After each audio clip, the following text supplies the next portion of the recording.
Godzilla King of the Monsters is now in theaters, which means it's time to rank all of the Monsterverse movies from the worst to the best. So coming in last place is Godzilla 2014. Now I'm just going to go ahead and get all the Marvel jokes out of the way. It is weird seeing Aaron Taylor Johnson and Elizabeth Olsen playing husband and wife after having rewatched all of the Marvel movies just a month ago, a month or two ago, to prep for Infinity War, or to prep for Endgame. And seeing them play siblings in that movie, it's weird seeing them play husband and wife, because whenever they start kissing her, they're like, no, this is wrong. At the time, and yes, I know Godzilla was first, but it's just weird.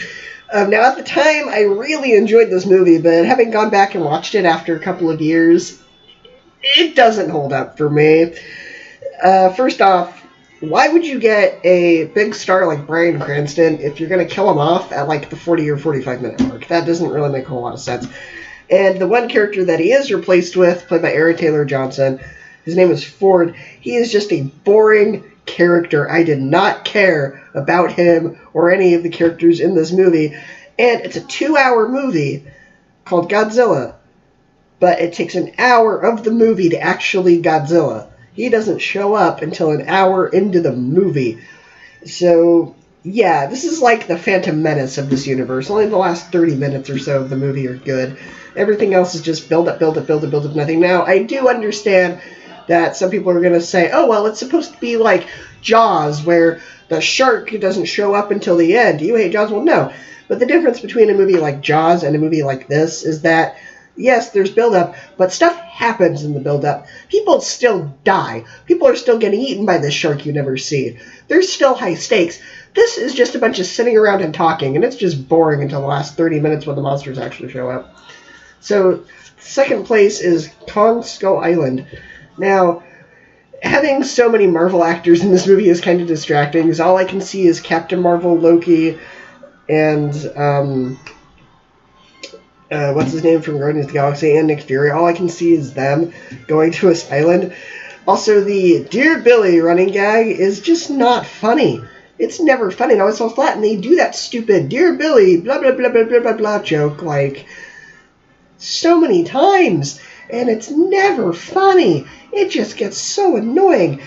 But I will say, it is kind of similar to Jurassic Park when they're going to the island. Sam Jackson even says, all right, hold on to your butts, which is word for word. You know they did that on purpose. And I will say, besides Kong, John C. Reilly is the best part of this movie.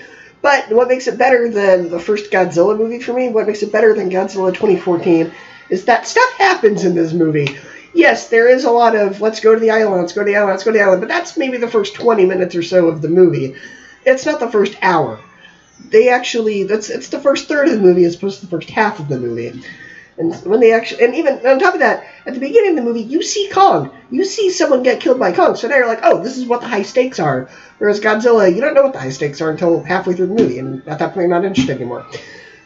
So yeah, this one's much better. That's why it's second place. But the best one out of the Monsterverse is Godzilla King of the Monsters. And I already gave my review of that just a few minutes ago, so I'm not going to get too in-depth in this. But this is, like, the most action, the best action I've seen in this movie. It's just amazing. This made up for how boring Godzilla was. I prefer to think, and I know it's a sequel, and they do acknowledge the first movie, but I prefer to think of this as their redo after all the complaints from Godzilla, because this is the better movie. And it's the best out of the Monsterverse, because the action is higher, so the characters are a little bit more interesting than the first Godzilla, and it's just a fun Taco Bell movie, to borrow Sean Chandler's terminology. That's why it's the best out of the Monsterverse movies, and I am so excited to see Godzilla vs. Kong next year.